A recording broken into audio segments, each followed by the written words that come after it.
So a lot of people on Twitter have been talking about Zoro versus Katakuri.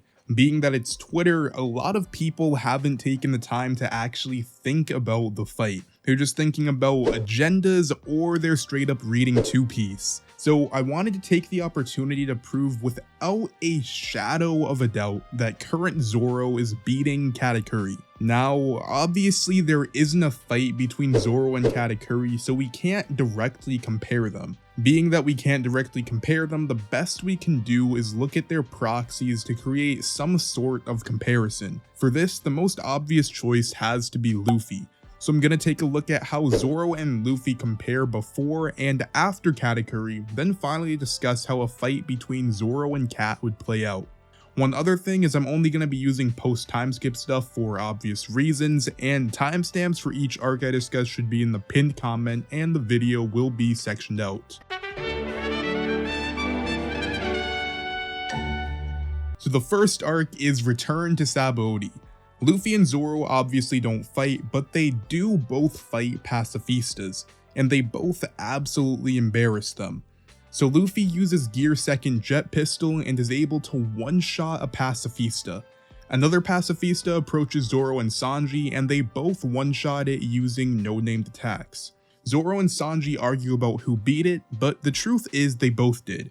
Sanji snapped its neck, which would have killed it, and Zoro cut it diagonally through its stomach/chest. The point being that either one of them can one-shot a pacifista with a no-named attack. So we have Luffy using a Gear Second named attack, and Zoro still in base using a no-named attack. This isn't to say that Zoro is above Luffy, because it was a negative for both of them, but portrayal-wise, they are at least comparable at this point, with a slight edge going to base Zoro over base Luffy.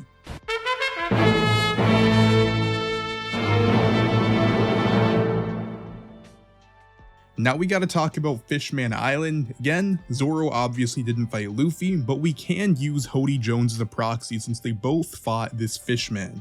Zoro's fight with Hody is underwater, so he has to hold his breath the entire time. And as a quick reminder for all of you that may have forgotten, in Sanji's fight with Kurobe all the way back in Arlong Park, Kurobe states that humans underwater are around half as fast and strong as they are on land. Then he says that some fishman techniques are in fact doubled in power and speed underwater. Despite all of that, Zoro using one sword style underwater is able to blitz and one-shot Hody without even trying. So Zoro at this point, who can only output half of his maximum strength, is still massively stronger and faster than Hody Jones underwater without trying. Now for Luffy versus Hody. The thing about Hody Jones is that he's addicted to energy steroids that double his strength whenever he takes them. Zoro ended up hurting Hody so badly that he wouldn't stop popping them and he ended up overdosing. But he ended up recovering from his OD and was able to get up, keeping the strength of the steroids. So Luffy versus Hody, the first part of this fight takes place on land and Luffy is bodying this dude. I mean, Hody is just getting pummeled, but the only problem is Hody keeps getting up. So yes, Luffy is faster and stronger than Hody on land, getting off a lot of attacks on him, but he just can't seem to put Hody down for whatever reason. Then the dynamic of the fight changes once again when it goes underwater. So Luffy has to ride on someone's back and Hody is able to just blitz around taking dudes out. Then Luffy goes to attack Hody finally and Hody just bites him. The attack lands and Luffy says that his haki isn't strong enough to protect himself from those kinds of attacks. After getting bitten, Luffy is able to land a couple of attacks, but they don't really seem to do much against Hody. Then he finally uses Red Hawk, which is able to knock Hody Jones back onto land where Luffy can continue his fight. When they're above water, Luffy ends up defeating Hody with an elephant gun. This fight, again, it's still somewhat weird and hard to scale Luffy and Zoro. So Zoro without a doubt was leagues more impressive than Luffy, but the question really becomes how much stronger was Hody? Well, it was stated that Hody should have been around 32 times stronger than base during his fight with Luffy. The only problem is it was never stated how many pills he took before his fight with Zoro.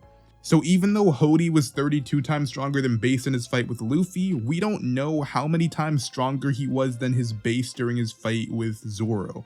Either way, since he wasn't transformed in his fight with Zoro, he definitely wasn't as strong as he was during his fight with Luffy, but we don't know just how much weaker. He could have taken 1 pill, 2 pills, even 3 pills before his fight with Zoro, just not 4, causing him to transform like he did against Luffy. So without a doubt, yes, Hody Jones was considerably stronger during his fight with Luffy. Now it becomes, what's more impressive to you, and what's more impressive just in general? Zoro showing no effort and one-shotting a weaker Hody Jones, or Luffy getting numerous attacks in and beating a stronger form but having an overall weaker performance? No matter if you think this puts Zoro on top or Luffy on top, it's enough to draw the conclusion that Oda was being intentionally ambiguous. And since he's being ambiguous, it's also enough for us to assume that they're at least relative to one another.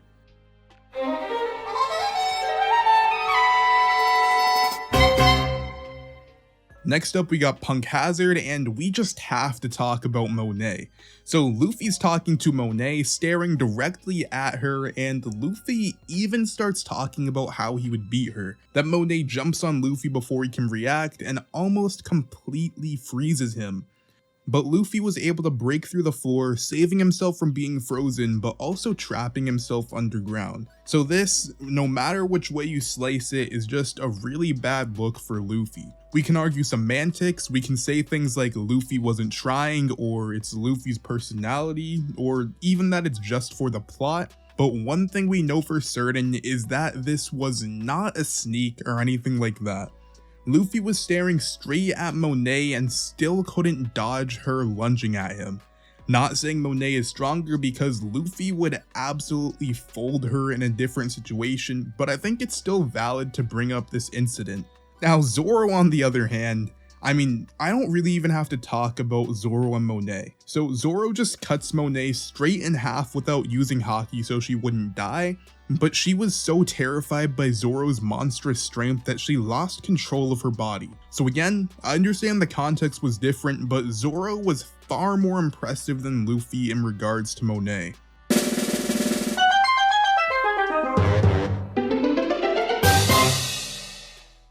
And now the final pre-Katakuri arc that I'm going to talk about, and it's Dressrosa. So first off, we have Pika. Luffy uses Gear 2nd and Gear 3rd attacks that don't really do much to Pika, as he easily regenerates. Then we have Zoro using a 1080-pound cannon, which does considerably more damage to Pika. So off rip, we have Zoro using a 1080-pound cannon that is above Luffy's Gear 2nd and Gear 3rd attacks. And that's not even taking into account Zoro's final attack, which clearly does much more damage than anything we've seen so far, cutting Pika clean in half. And at this point, post time skip, Zoro still hasn't been pushed past a low diff or even a negative fight. So with all the Pika stuff, we have to say that Zoro's at least raw damage is at least on the same level as Luffy's, right? I'm not even trying to argue stronger, it at least has to be on the same level.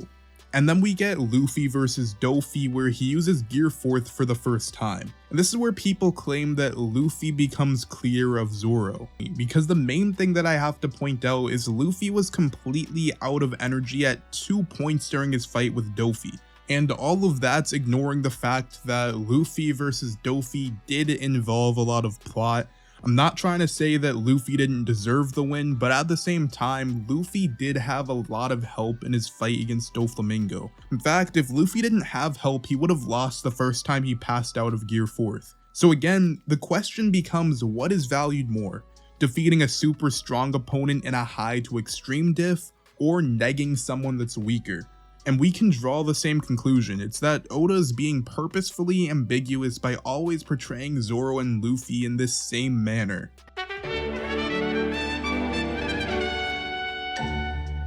Now, through all the evidence I've provided, my main point is clear that pre-Katakuri, Zoro is definitely stronger than Luffy in base.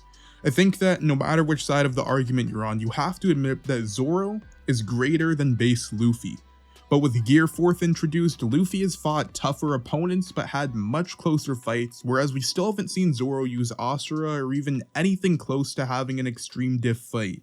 So while I won't say Zoro is equal to Luffy since we don't know his max strength, we have to assume, given the information that Oda provided to us, that Zoro is at least relative to Luffy's level. And the other thing we can't forget that I think a lot of people overlook is that Zoro is still training. I mean, after the time skip, Luffy didn't train until he got one-shot by Kaido, but Zoro is always training. We always see Zoro lifting weights, always practicing his technique. Zoro has not stopped training ever since joining the crew, even training throughout injury. So however strong Zoro was coming out of the time skip, he's gotten even stronger, even though he may have not had hockey blooms fighting strong opponents like Luffy has.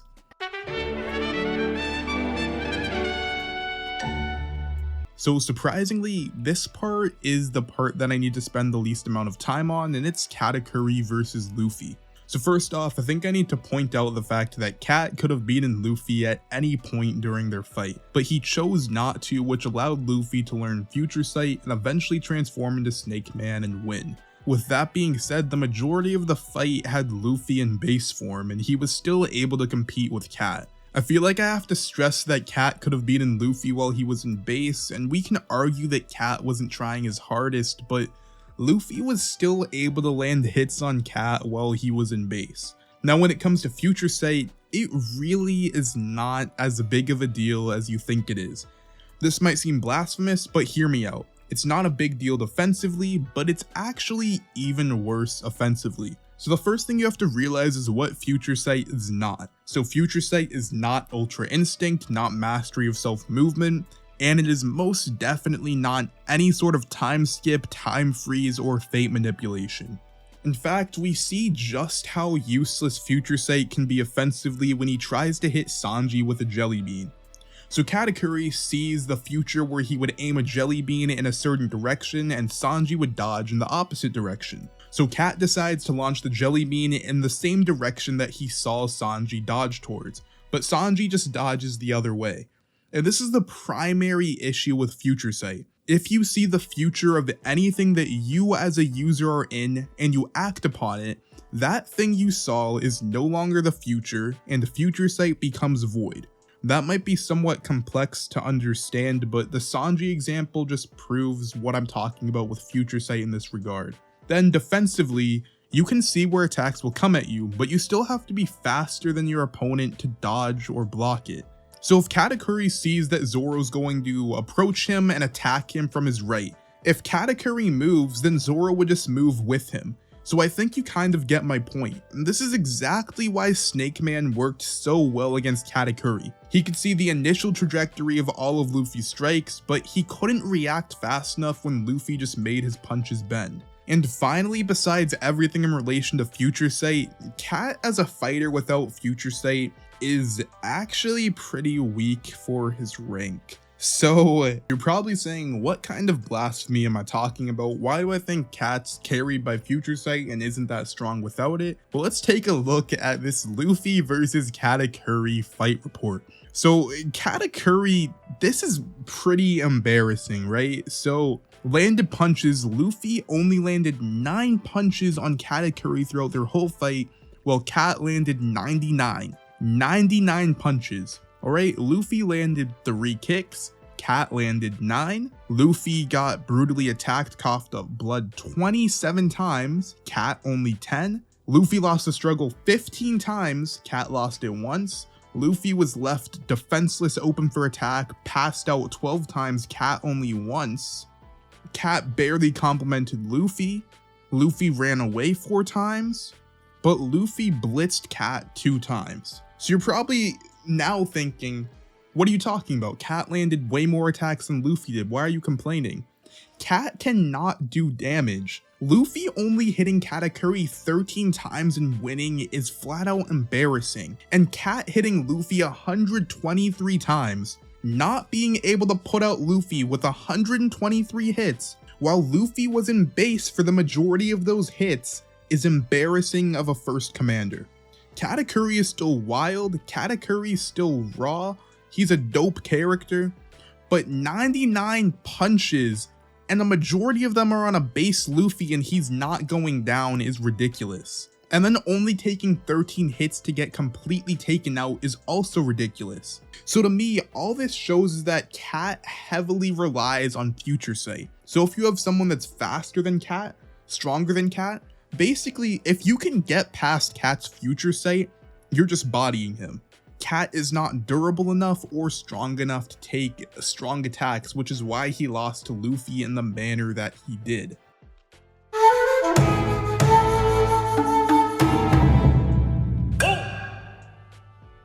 And now, finally, one last section before I get into Zoro and Katakuri, and it's the rooftop battle where I'm gonna compare Luffy, Zoro, Kaido, and Big Mom.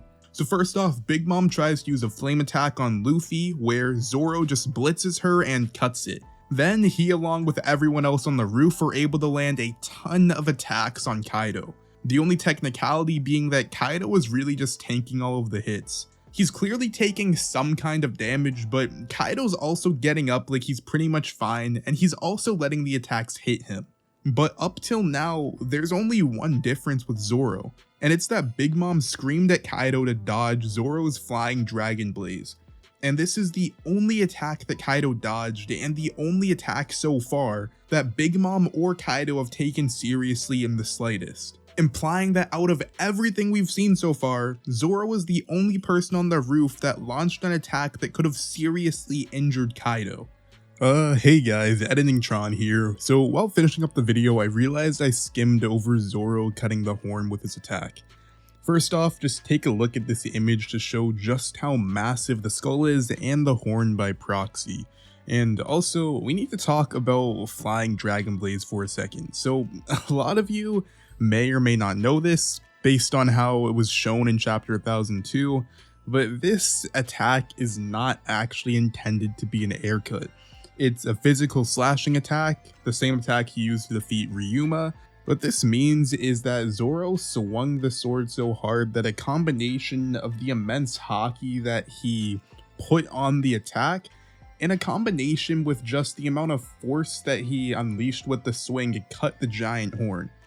So really, Zoro's even stronger than I originally thought. Being able to cut the horn without even intending to create a ranged attack is just ridiculous. Anyway, now back to the video. This is a fantastic feat also because of Big Mom's reaction. So back to Whole Cake Island, there was a scene where Big Mom felt seriously insulted when Cat tried to help her, but here she's screaming that Kaido needs to dodge Zoro. Then again, with how we saw Big Mom treating King, Queen, and Jack, there is a clear distinction between commanders and Yonkos. So at this point, it's just fraudulent to say that Zoro was anything weaker than a first commander. In fact, everyone on that roof that can do significant damage to Kaido must be at least first commander level. And there's a good argument to be made that Zoro could be YC1+ along with Luffy approaching Admiral/Yonko level right now, although they're clearly not quite there yet. There's such a big difference between first commanders and their captains that Zoro could be YC1+ without being near admirals yet and still be weaker than Luffy. And after all of that, Big Mom hit Zoro with an Indra, sending him to the ground, and Zoro gets up still in top form in the next chapter. And honestly, Zoro getting up from this is leagues beyond any defensive feats we've seen out of Katakuri. I mean, I already mentioned, only took 13 hits for Luffy to beat Cat. A lot of them were while Luffy was still in base form, and Zoro gets up from a Yonko's lightning attack.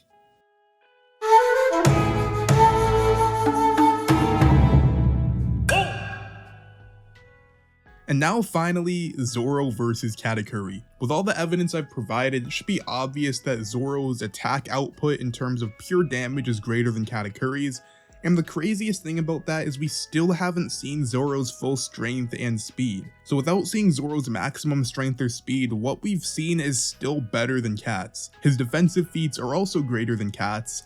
Now the only thing left is Future Sight. And I've already explained that Future Sight won't help very much when the opponent is relative in speed or strength. And in Zoro's case, he's better than Cat in both speed and strength. So Zoro wins. It's as simple as that. I mean, Zoro right now will undoubtedly do some significant damage to Kaido while he's in hybrid form. And I know that this point is a bit more speculative since it hasn't happened yet, But I'm not even arguing for ZKK right here. I'm just saying Zoro will definitely do some kind of significant damage to Kaido while he's in hybrid form. And to me, doing that puts you comfortably above a first commander in Katakuri. If you made it to the end of the video, first off, thank you so much for watching, I really appreciate it. And second off, my Discord name is on the screen right now. If you disagree with me and want to be in a follow-up video or discussion, or you just want to send me a message there or maybe talk about it in voice chat, add me on Discord. Now, if you want to write a 10-paragraph response in the comments about why you disagree and you didn't add me on Discord, I'll just know you didn't watch the full video and I'm not going to read your comment. Anyway, if you liked the video, drop a like, and if you dislike the video, go ahead and drop a like anyway.